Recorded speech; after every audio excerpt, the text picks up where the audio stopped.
Well, 2 weeks in, and the dangers and stresses of the Southern Ocean are finally well and truly behind the fleet. Having rounded the Falkland Islands, they're now heading northwards up the South Atlantic and have buried their way into the light winds and the calmer conditions of a high-pressure zone. Today, we called in to Team AkzoNobel to get a little bit of an insight into life on board, but first, let's check out the live positions of the boats, where they are right now. Well, the challenges of the last few days are still being felt. Sunken Scallywag are still on the western side of the peninsula, approaching the Chilean coast in light winds, whereas Vestas 11th Hour Racing are evaluating their options from the safety of Port Stanley in the Falkland Islands. We hope to hear from them soon about their plans to rejoin the race, and we'll keep you up to date. Meanwhile, out on the water, Mafre and Turn the Tide on Plastic are limping with damaged or reduced sail plans, whereas Team AkzoNobel, Dongfeng race team, and Brunel are the only ones that out there racing right now at full speed, but still in lighter conditions. Our plan is to be calling into both Dongfeng race team and Brunel to be trying to unpack their incredibly tight duel at the front of the race. But for now, let's have a look at what the action has been out on the water in the last 12 to 24 hours. Well, Brunel and Dongfeng have been having a tight battle over the past day with several lead changes you can see there as they bury their way into that high pressure zone. However, it was Brunel that seems to have chosen a better position in the high pressure to jibe and are now leading by 10 miles. While it's tight at the top, there's still a third horse in this race. Team AkzoNobel are only 74 miles behind and appear to be sailing at full strength, even though the forecast is for the leaders to extend.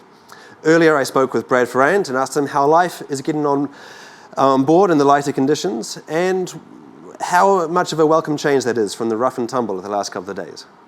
Yeah, so I think we're getting as close as we really want to be to the middle of this high. So, clear skies, beautiful full moon, about 10-12 knots of breeze, and we're just about to wait for a bit of a lift, which will send us into a jibe and head off port, starboard, sorry. Come on, mate, 3/4 of the way around the world and you still don't have your port and starboard sorted. Yeah, exactly. No, it's just been a long couple of weeks, and it's just coming to terms with actually being able to have a conversation on deck. It's actually really not quite nice to talk to the crew that you're sailing with, because it's been heinous the last 2 weeks. You can't come on deck, you can't hear anything, you have to yell if you want to talk, and it's just been good having a bit of light weather, just to dry the boat out a bit and get to know everybody again. We saw in the videos just yesterday that looks like there are a few injuries on board. Can you tell us about that? Yeah, so just after the Falklands, or around the Falklands, there was a really bad sea state, and I think it's known that part of the world to be some really bad sea, with the currents coming up from Antarctica and the breeze opposing that sometimes. We had that really tough, choppy breeze, choppy weather, and we couldn't kind of make it any more steady the way we were sailing. So we were just chopping away, and you'd get waves out of nowhere. And if you're in the middle of doing something, or your head's close to something, and you whack off a wave, you'd smash your head on something. Nikolai and Simeon both got head whacks. So it was pretty impressive that he reset his nose himself, but don't worry that it's too wonky, because Owen Wilson still had an impressive acting career despite a broken nose. Yeah, I think his acting career should still be in good shape after his wonky nose. Can you tell us about the last miles between now and Itajaí? Yeah, so hopefully this would be our third if we can finish this off. Third into Hong Kong, first into New Zealand, and then hopefully get a podium into here.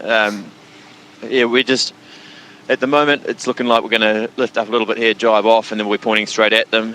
Our chances will be coming within about a day of Itajaí. We'll be might be a little bit of a low pressure forming, so hopefully that gives us an opportunity to take a slightly different route and sneagle on past them. At the last skid, we took 5 miles off each of them, and I think the skid before that wasn't so good, but we had some issues on board. When there's more driving involved, there's more shifts, and hopefully with a bit of that, we can make them. It comes in our favour, and we can find a way past them. Obviously, they'll be fighting each other pretty hard, so if they can kind of fight themselves, and we'll try and get round the outside is kind of the go. So we'll see how that works out. And so, Brad, can you tell me a little bit about how the morale is on board? Clearly, you've made it relatively unscathed through the Southern Ocean. Is it more a sense of relief, pride, satisfaction? You're relieved to make it through, but also obviously saddened by some of the other things that have happened, and everybody's struggled through this leg, and you don't wish any of it on anyone. But yeah, so I mean, just from a sportsman's point of view, you're a bit saddened, but obviously to make it through as a crew, we're all strong and happy that we've done it together, and we've done exactly what we came out here to do so far, and we just need to finish it off with a good result. Well, only 884 miles as of this moment right now separate Itajaí from Brunel, and the calmer conditions have allowed us here in Race Control a little bit of extra bandwidth, and so we've invested that into sort of coming up with various options as to how this leg might play out and what the sort of consequences of that in terms of points may be for the race overall. Let's have a look at a couple of options that we've sort of cooked up here. This here is the best possible scenario for Dongfeng race team. That would mean that they claw past Team Brunel, who's currently charging out of that high pressure zone. That would give them an advantage of 4 points over Mapfre, having started the race with a deficit of 3. Team Brunel in the second place would still make it up to third place, counting of course their extra bonus point for having been the first around Cape Horn. However, let's flip this on its head and have a look at the best possible scenario waiting out there for Mapfre. Well, assuming that Mapfre can overtake Turn the Tide on Plastic, well, we'll see if that's possible. But also, with Team Brunel beating Dongfeng race team into Itajaí, that would mean that there's still a small advantage, really just hanging in there by the edge of their teeth for Mapfre. So that would mean that it's basically tied at the top, Team Brunel still in third place, and everything to play for either way. So for fans of this race, the ripped in half mainsail is the best thing that could ever have happened. But frankly, Mapfre's return to the race is only thanks to an incredible team effort and lots of hard work from everybody on board. But as you can see in this coming clip, there's lots of work going on board Team Brunel as well, as they're working hard to keep their boat in with a chance of winning the leg. Check it out. So we've been pretty lucky with the weather. It's been 20-25 knots downwind. So we don't lose so much performance with the boat. We've been doing 92 performance more or less. But now it's apparently going to be lighter tonight, so we hope we can stay with the measure and it keeps in one piece. Yeah, J2 had a hole in it from an original repair that we did last week. So we've had like a 6-hour repair job to fix it, and it's now back up in the air, and fingers crossed it will get us to the finish.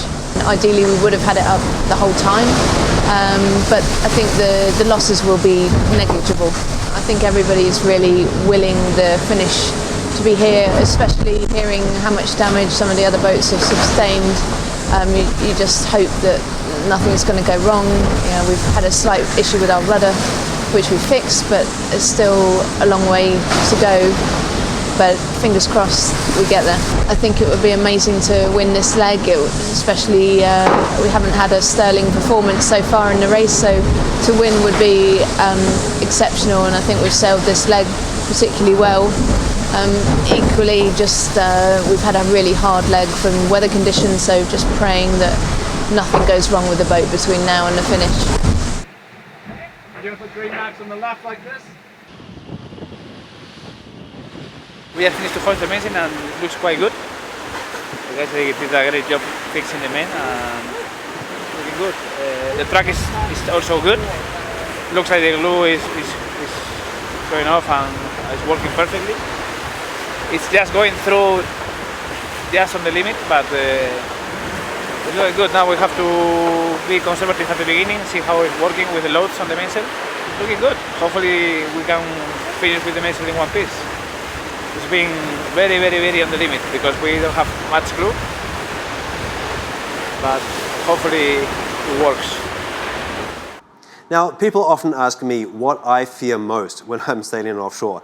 Some people throw out the storms or the solitude. or the fact that you're a long way away from sea, some people, from land. Some people even suggest that I might be afraid of the sharks, although that's rarely a problem when you're on board a 60-foot boat in the middle of the ocean. However, what really terrifies me is to be forced to climb the mast, particularly in really challenging conditions. And that is what Neti, or Antonio Cuevas Mons, has been forced to do all the way through that leg. He was climbing in absolutely horrendous conditions, and he was doing it to keep the mast track attached to the mast, and most importantly, to keep his boat in the race. So that's why I'd like to sort of tip my hat to Neti, as he's known on board. Because you can see there in that clip, he's covered in glue, covered in carbon dust, and he's still more than a week away from a proper shower when he makes it to Itajaí. So don't forget, ocean racing, like the Volvo Ocean Race, is a team sport, and the overall result is totally dependent upon everybody really investing 100%. However, people like Abby Ehler, who you saw in this previous clip, and Neti, the on-board boat captains who are responsible for keeping the boat in tip-top condition, are worth their weight in gold. So I'd like to propose the two of them for being the MVP, or the most valuable player on board this leg, and if not for that, well, they certainly deserve a cold one when they make it to Itajaí. That's all from us today. We'll be back again tomorrow with a quick fix as usual, and then for the Daily Show, we'll be trying to call into Team Brunel to see how that mainsail, or how that J2 repair is holding up on Brunel, and also for Dongfeng race team as they chase them out of that high pressure zone. However, I would like to leave you with this last clip with a really lovely conversation that I had earlier today with James Blake. He's the OBR and on board Team X Nobel, has been responsible for sending back all of the great images that you've been enjoying. But I asked him for his perspective on the team, on the conditions, on the leg, and what his personal significance is for rounding Cape Horn. Brutal is definitely the main word for these guys. It just has never eased off. When they think it's getting a little bit lighter, or it's starting to get a bit smoother, then it's got even rougher and rougher, and these guys just keep getting pushed. Even once we got around the Horn, we kind of thought we were out the Southern Ocean, and then suddenly we're into the rougher conditions that we've been in yet. Just with the boat getting slammed, all the crew getting slammed. I don't think one of the crew got away without something happening to them, either getting knocked off the wheel, or as you've probably seen, the broken nose or split eye, or a few other bits and pieces. Now, you grew up hearing stories about this place from your dad. Was this what you were waiting for in reality? Yeah, I mean, for me, going round the Horn, that was in the Southern Ocean. He always used to tell me stories about the Southern Ocean, and it's actually one of my first memories, I think, that we'd always talk about it. And he'd talk about how brutal it was, but also about how kind of incredibly beautiful it was, and that kind of the harshness of it, I guess, as well. So for me, it's kind of what I was expecting. Actually, was what he had talked about. So that was fantastic. And for me, rounding Cape Horn as well, he always used to tell me when I was really young that you couldn't put your elbows on the table until you'd rounded the Horn. So for me, that's a good thing I can go and do now. Fantastic. Well, I'm delighted that your table manners are going to take a nosedive. Maybe we won't have lunch to celebrate you making it back. Yeah. But from taking a nosedive to noses, can you talk us a little bit about the sort of cuts and scrapes, and indeed the incredible nose job that Nikolai gave himself during the course of this race? It has been naturally left already. Gentle with it.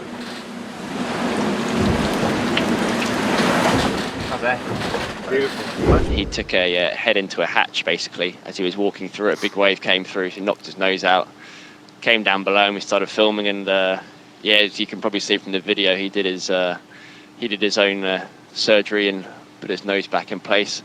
A little bit brutal. It's not the first time he's done it, so I think he's pretty used to it. And just to confirm, without anesthetic, right? He just ponied up and put his nose back into place. No painkillers or anything like that. So he was just straight into it, and then he was straight back out on deck, back into 30 knots of breeze. What is it like for Martine, for example, to be narrowing in on her home country? Yeah, I think she's definitely getting pretty excited. I mean, we're a couple of days away now, but obviously this has been such a big leg for all the team and for her. So I think it's big for being the first Brazilian lady in the race. I think it's going to be a pretty fantastic moment for her.